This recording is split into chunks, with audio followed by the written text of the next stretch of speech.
all started inside of the 10-pin bowling lounge. That's where family members say Tashana Anderson caught her friend's boyfriend with another woman. Soon, that love scandal ending in tragedy. She told me to tell her daughter she loved her. And after that, it just kept on, like, she was taking breath. She was trying to, breathe.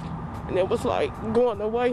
LaShawn Anderson left barely able to walk after being shot through the thigh and watching her sister take her last breath.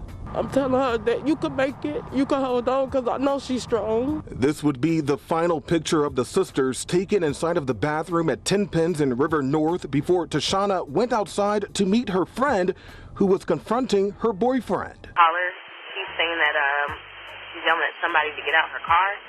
She's going to shoot them. And shortly after one Saturday morning, LaShawn says she witnessed the unthinkable. She he shot me.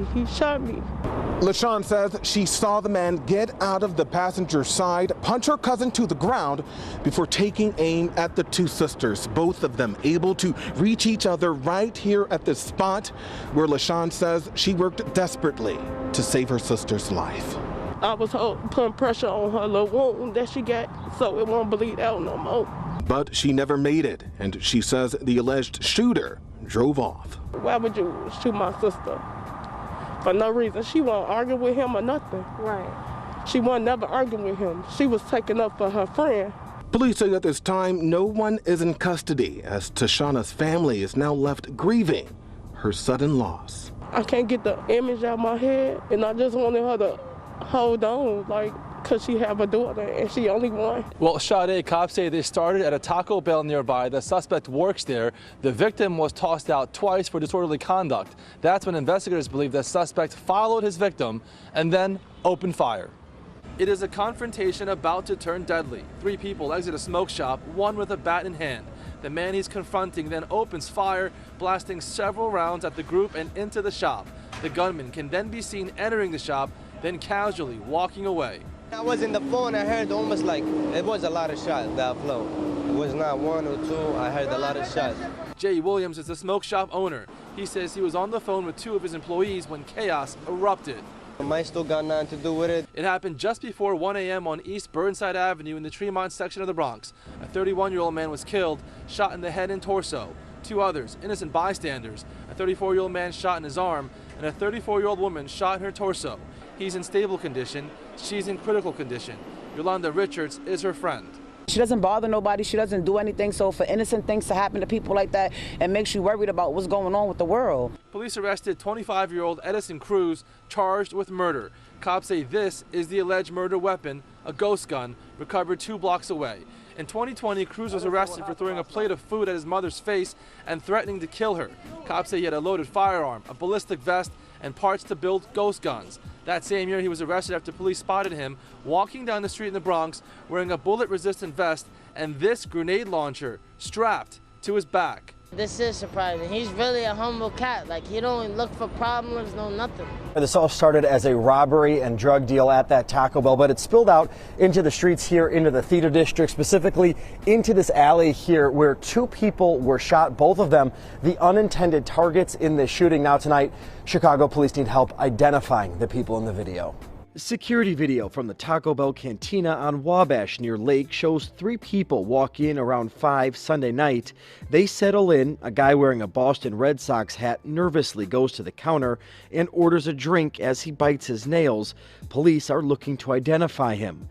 Moments later, 3 more people enter the Taco Bell. It appears drugs are brought out on the table when the deal goes bad near the front of the restaurant. The second group can be seen rifling through the pockets of the others, stealing cash and other items. Then they leave. When a member of the first group wearing a Phillies coat who had just been robbed runs through the restaurant and outside chasing the other group with a gun in his hand.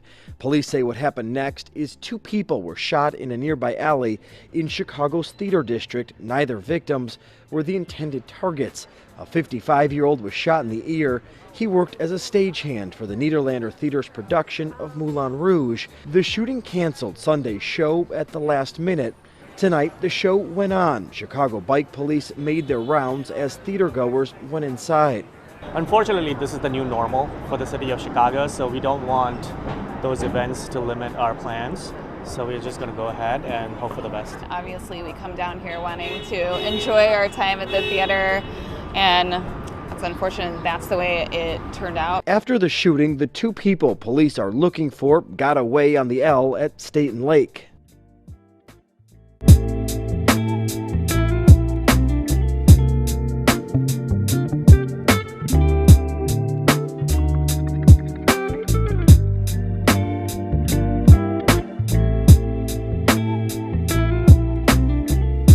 Well, Douglasville police tell us it all started as road rage over the weekend. They say here on I-20, Brittany Griffith shot the teen girl in the face. Police now tell us that in the back seat of the suspect's car, her 3 children, the youngest, 4 years old. They found a 17-year-old female gunshot victim. She had been shot in the face. Douglasville police say this woman is 30-year-old Brittany Griffith of Temple. One of the people in the car she allegedly shot at snapped this photo while riding eastbound on I-20. Somewhere around the Highway 5 area, the suspect pulled up beside the victim's vehicle and fired at least 1 shot into the vehicle, striking the 17-year-old female. Investigators say it's not clear how all of this began, but they believe Griffith was stalking the victim's car for about 15 miles Saturday afternoon. One of the occupants of the victim's vehicle took a cell phone photo of the suspect's face, a really good, clear photo. We put that photo on social media, and within minutes we received numerous calls identifying who the suspect was. She turned herself in Sunday night. Griffith faces 4 counts of aggravated assault and possession of a gun during a felony. She also faces 3 counts of child cruelty because police say her 3 kids, ages 4 to 9, were in the back seat throughout the whole ordeal. This makes it clear you don't know what people have in their cars, and you don't know what type of emotional state they're in during these incidents, so it's really important to try and get away from them. This is 51-year-old Anthony Frazier, a security guard. He has no idea he has just 15 seconds left in the land of the living. He's an unfortunate target.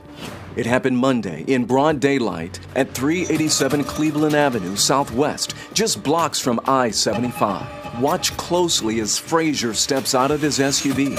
There's a guy behind him in a black long-sleeve t-shirt, ball cap, and camouflage backpack. Police say without hesitation, Frazier is shot in the head.